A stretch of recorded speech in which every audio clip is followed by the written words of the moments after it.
오늘도 우리 주님의 은혜가 우리 모두에게 넘치기를 소원합니다. 함께 묵상하실 말씀은 고린도전서 7장 1절에서 7절 말씀입니다. 우리 같이 말씀을 읽겠습니다. 너희가 쓴 문제에 대하여 말하면 남자가 여자를 가까이 아니함이 좋으나 음행을 피하기 위하여 남자마다 자기 아내를 두고 여자마다 자기 남편을 두라. 남편은 그 아내에 대한 의무를 다하고 아내도 그 남편에게 그렇게 할지라.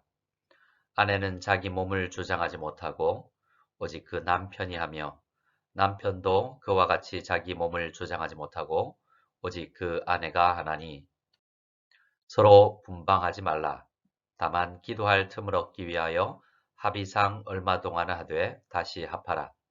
이는 너희가 절제 못함으로 말미암아 사탄이 너희를 시험하지 못하게 하려 함이라. 그러나 내가 이 말을 함은 허락이요 명령은 아니니라. 나는 모든 사람이 나와 같기를 원하노라. 그러나 각각 하나님께 받은 자기의 은사가 있으니 이 사람은 이러하고 저 사람은 저러하니라. 아멘. 7장의 내용은 사도 바울에게 고린도 교회가 문의한 내용에 대한 사도 바울의 답변의 정리입니다.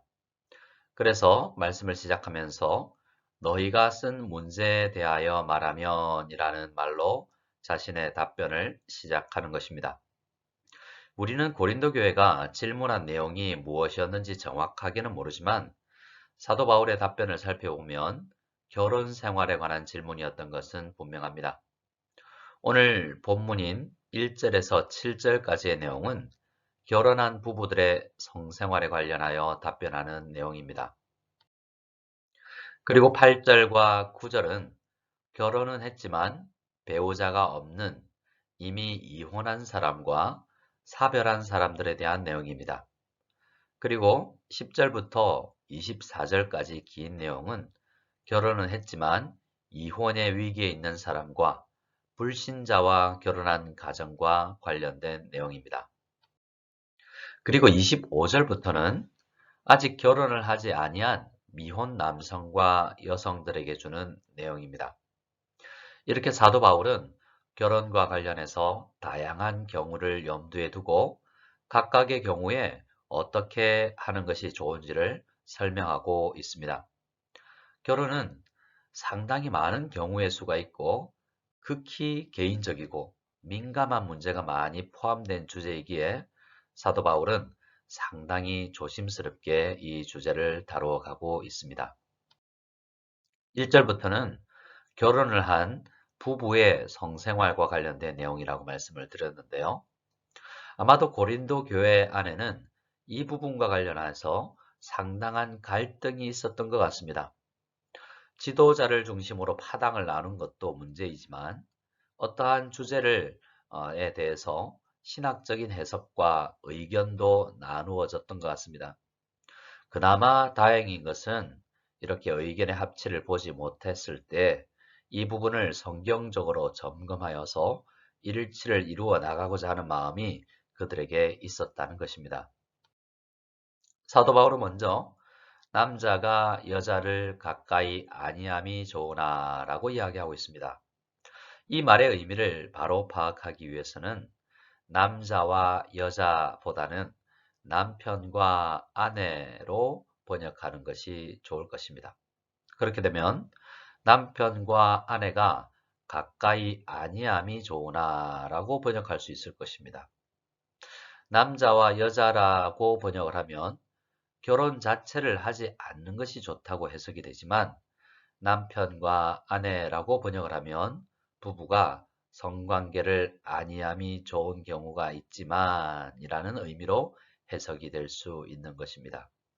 항상 그러한 것이 아니고 부부라고 해도 성관계를 아니하는 것이 좋을 때가 있지만 이라는 뜻입니다. 그렇게 되면 2절이 더 잘 해석이 됩니다.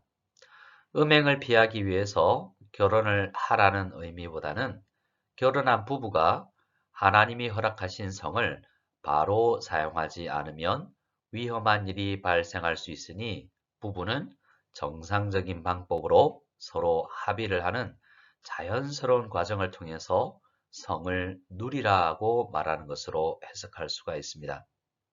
2절에서 남자마다 자기 아내를 두고 여자마다 자기 남편을 두라라고 할 때 이 두라라는 표현은 결혼을 하라라는 의미가 아니라 성생활을 하라라는 의미가 되는 것입니다. 원어의 의미를 살펴보아도 그렇게 해석하는 것이 좋은 해석입니다. 같이 3절을 읽겠습니다. 남편은 그 아내에 대한 의무를 다하고 아내도 그 남편에게 그렇게 할지라. 아멘. 당시 고린도 교회 안에는 결혼한 부부들 사이에서 성생활에 대한 몇몇 의견들이 있었던 것 같습니다. 한 부류의 사람들은 거룩한 삶을 위해서 아예 배우자와 성적인 접촉을 하지 않기로 결단한 사람들이 있었습니다. 정상적인 신학이 아니라 잘못된 사상이 교회로 침투한 결과입니다. 모든 것을 이원론적으로 보는 사람들이 성을 기피하는 것이 더 거룩하고 성은 불결한 것이라고 생각을 했던 것입니다. 그래서 신앙생활을 더 잘하기 위해서는 부부라 할지라도 성적인 접촉을 가급적 하지 않는 것이 더 거룩한 생활이라고 주장을 한 사람들이 있었던 것입니다. 반대로 성을 너무나 자유롭게 생각해서 문란한 성생활을 했던 사람들도 교회 안에 있었던 것 같습니다. 당시 고린도 지역에는 성을 예배의 한 방식으로 여기고 활용하는 종교가 있었기 때문에 그러한 영향이 교회 안에까지 들어왔던 것입니다. 하지만 사도 바울은 남편과 아내가 그 의무를 다하라라고 이야기하고 있습니다. 성경은 성생활을 하나님께서 부부에게 허락하신 아름다운 것이요 자녀를 출산하여 이 땅에 하나님의 백성을 일으키는 중요한 방법으로 주신 거룩한 것이라고 말합니다. 하지만 죄가 세상에 들어와서 이 성이 일그러져서 음욕으로 변질된 것이 문제일 따름입니다. 그래서 예수 그리스도를 믿는 사람들은 모든 것에서 정상적인 방향을 찾아가는 사람들이기에 이 성과 관련된 부분도 바르게 이해하고 사용되어져야 하는 것입니다. 사도 바울은 3절에서 남편과 아내가 서로 의무를 다하라 라고 이야기했죠. 그리고 4절에서는 서로가 서로에게 요구할 마땅할 권리가 있다라고 이야기합니다.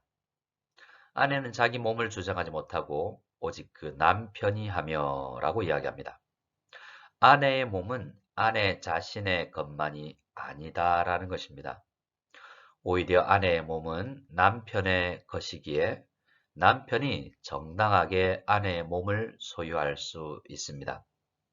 그런데 반대로 남편의 몸도 자기 자신만의 것이 아닙니다.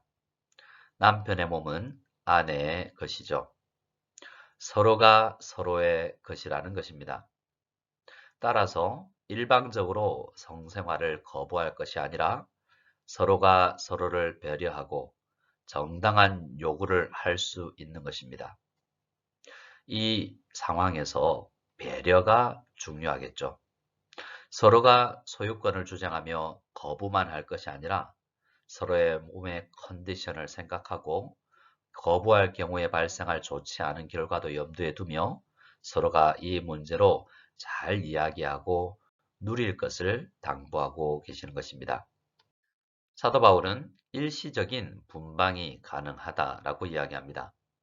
잘못된 신앙은 결혼을 했음에도 불구하고 항상 분방하는 것이 거룩한 것이라고 주장하지만 바른 신학은 기도할 틈을 얻기 위하여 일시적으로 분방을 할 수 있다고 허락하는 것입니다. 그것도 일방적인 것이 아니라 부부가 서로 합의하여 얼마 동안 가지는 것이 좋다는 조건부 분방입니다. 그래서 여기서 절제라는 말을 할 때 절제는 기도 생활을 추구하여 현실의 가정을 버리는 것을 절제하라 라는 의미가 더 큰 것입니다. 성을 절제하라 라는 의미도 있지만 이 거룩함을 추구하며 기도 생활에 빠져드는 것을 절제하라는 의미도 있는 것입니다. 현실의 문제를 접어두고 기도 생활만 하는 것도 사탄이 우리를 시험하게 되는 결과를 도출하기 때문에 절제가 필요하다라는 말입니다. 6절과 7절 말씀을 같이 읽겠습니다. 그러나 내가 이 말을 함은 허락이요 명령은 아니니라. 나는 모든 사람이 나와 같기를 원하노라. 그러나 각각 하나님께 받은 자기의 은사가 있으니 이 사람은 이러하고 저 사람은 저러하니라. 아멘. 사도 바울은 결혼한 부부에게 주는 권면을 마무리하면서 이것이 명령이 아니라 허락이라고 이야기합니다. 결혼한 부부에게 하나님은 일률적으로 똑같은 것을 명령하시지 않으십니다. 우리에게는 다양한 현실의 차이가 있는 것을 아시기 때문입니다. 신혼의 부부가 있고 중년, 노년의 부부가 있습니다. 모든 부부가 건강과 물리적 환경이 동일하지 않습니다. 그리고 가장 중요한 각자의 은사의 차이가 있습니다. 여기에서 은사가 정확하게 무엇을 의미하는지는 모르지만 절제할 수 있는 은사를 기본적으로 말하는 것 같습니다. 이 사람은 이러하고 저 사람은 저러합니다. 그래서 이러한 다양한 경우가 존재함을 인정하고 또 성은 하나님께서 주신 아름다운 것이라는 것을 인정해야 합니다. 또 일시적으로 분방하여 기도 생활에 더 집중할 필요도 있다는 것도 생각해야 합니다. 그러면 우리는 어떻게 해야 되겠습니까? 부부는 더 많은 시간 함께 대화하며 서로를 배려하고 서로가 사탄의 시험에 들지 않도록 하나님을 향한 거룩한 신앙생활을 할 수 있도록 해야 합니다. 규격화되어 있는 정답이 있는 것은 아닙니다. 이러한 원리를 가지고 서로 충분히 대화를 하면서 신앙생활을 하고 부부생활을 해 나가야 하는 것입니다. 하나님은 우리 그리스도인들의 이 부부가 이렇게 민감하고 친밀한 주제를 가지고 서로를 깊이 배려하고 마음과 몸의 상태를 서로 알아주라고 하시는 것입니다. 성도의 결혼 생활은 그래서 말씀의 깊이가 더해갈수록 더 풍성하고 더 깊어지는 것입니다. 성도의 결혼 생활이 성경적으로 변화되어 갈수록 교회에 대한 이해와 하나님에 대한 이해도 깊어질 것입니다. 결혼한 부부들은 오늘 말씀을 통하여서 주신 원리를 가지고 깊이 있는 대화로 나아가기를 바랍니다. 혹 한국과 중국에 멀리 떨어져 있는 부부들이 계시다면 이 말씀을 깊이 생각하며 안타까움을 가지고 서로를 돌아보는 그런 귀한 시간이 될 수 있기를 바랍니다. 그리고 배우자와 이별한 분도 계실 것이고 아직 결혼하지 않은 분들도 계시죠. 모든 우리 성도님들이 고린도전서 7장에서 각각의 경우에 해당하는 원리를 잘 묵상하여 오늘 우리의 삶에 적용하는 이 하루가 되었으면 좋겠습니다. 오늘 우리의 간절한 부부 생활을 향한 기도 그리고 우리 가정을 위한 기도를 할 때 하나님께서 응답하셔서 더 풍성한 사랑이 넘치는 우리 가정들이 다 될 수 있기를 소원합니다. 우리 다 같이 주기도문으로 예배를 폐하겠습니다. 하늘에 계신 우리 아버지여, 이름이 거룩히 여김을 받으시오며 나라가 임하시오며 뜻이 하늘에서 이루어진 것 같이 땅에서도 이루어지이다. 오늘 우리에게 일용할 양식을 주시옵고 우리가 우리에게 죄 지은 자를 사하여 준 것 같이 우리 죄를 사하여 주시옵고 우리를 시험에 들게 하지 마시옵고 다만 악에서 구하시옵소서. 나라와 권세와 영광이 아버지께 영원히 싸움나이다. 아멘.